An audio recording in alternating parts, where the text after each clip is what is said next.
Hey, what is going on, everybody? How are you all doing today? I hope you all are having a wonderful and fantastic day today, and if not, hopefully you all will have a better tomorrow.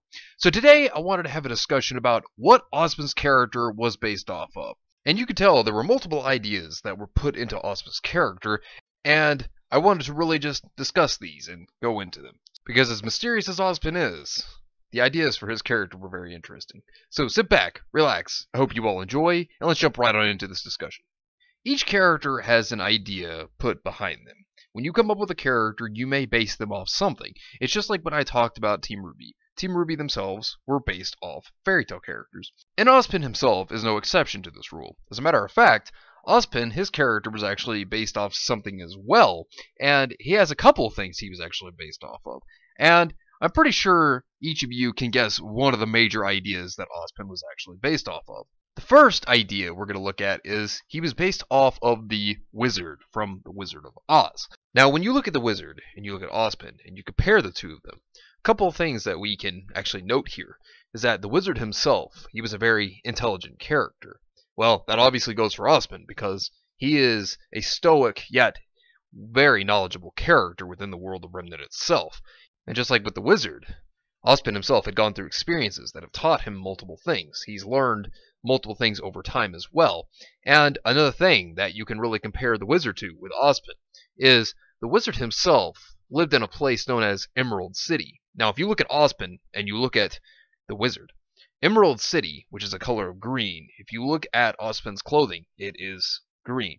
And then, of course, when the students are actually trebucheted all the way into the forest as their first test, that's an emerald forest. So it's an interesting way to actually look at that. Now, the next bit to actually look at would be how Ozpin actually has Crow and Raven turn into birds. Now, in the original book of The Wizard of Oz, you will know that the wizard himself actually changed forms on multiple occasions and appeared to Dorothy and her friends, actually stating that they are all the same person, which was the wizard. Now, how does this tie into Crow and Raven exactly? Well, since Ozpin gave them the magic to actually transform into birds, a crow and a raven respectively, this allows Ozpin to have them go around Remnant so that he'll know what goes on by them coming back to him and giving him information. That was the idea behind that. So, just like with the wizard himself, instead of changing forms, Ozpin gave the ability to Crow and Raven to be able to change forms so that he can actually see everything himself. So there's another comparison right there. Now, when we actually look at the initials of the wizard's name, Oscar, Zoroaster, Fadrig, Isaac, Norman, Henkel, Emmanuel, Abrois, Diggs, spells Ozpin head, which may be the origin of Ozpin's name, as well as his position as the headmaster of Beacon Academy. So, as much as that is a lot to remember and to think about, and forgive me if I actually did mispronounce any of that, but when you think about that, that really shows you that that was the idea actually behind his name. Now, since one of the names in there was mentioned was Oscar, that really then brings us to the next point, which is Oscar's character. And since this actually now relates to him, we have to talk about this one, because this is another idea that Ozpin was actually based off of. Now, this one is separate from The Wizard of Oz, but this is also another very well-known story. Now, what is that, you may ask? And that story actually is Dr. Jekyll and Mr. Hyde, and that's a very well-known story also. And now you're probably wondering, well, how does this relate to Dr. Jekyll and Mr. Hyde?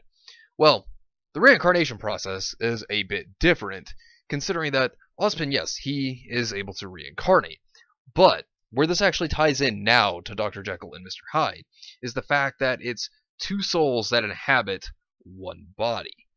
Now, this reminds you of Dr. Jekyll and Mr. Hyde because there was a split personality disorder that happened between Dr. Jekyll and Mr. Hyde.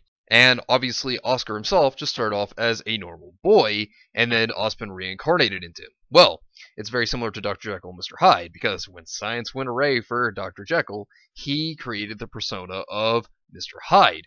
And so then, what does that actually lead to? That leads to the next point, is that if you go back to Volume 1, with Dr. Jekyll and Mr. Hyde being the point of Ozpin here as well, Blake herself brings up the book that she's reading to RWBY, because RWBY asked what she was reading, and she is reading a book about two souls that are fighting over the host body.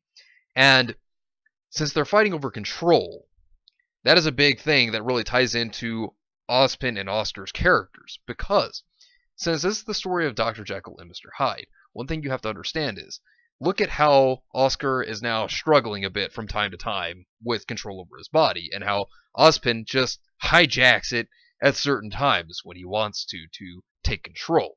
So this is starting to play into the idea of that story, of fighting over the control of one's body.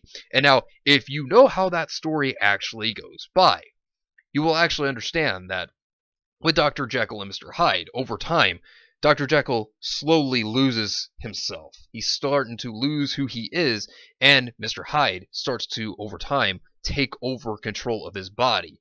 And in this case instance here, Ozpin is obviously, over time, starting to gain more control over Oscar's body, little by little, as we saw within Volume 5 alone. Now, I mean, it's not like it's a big significant amount, but we start to see this from certain points. Instead of it originally being, hey, let me just take control for a little bit, Ozpin starts to actually take control of his own will from certain times, if you pay close attention.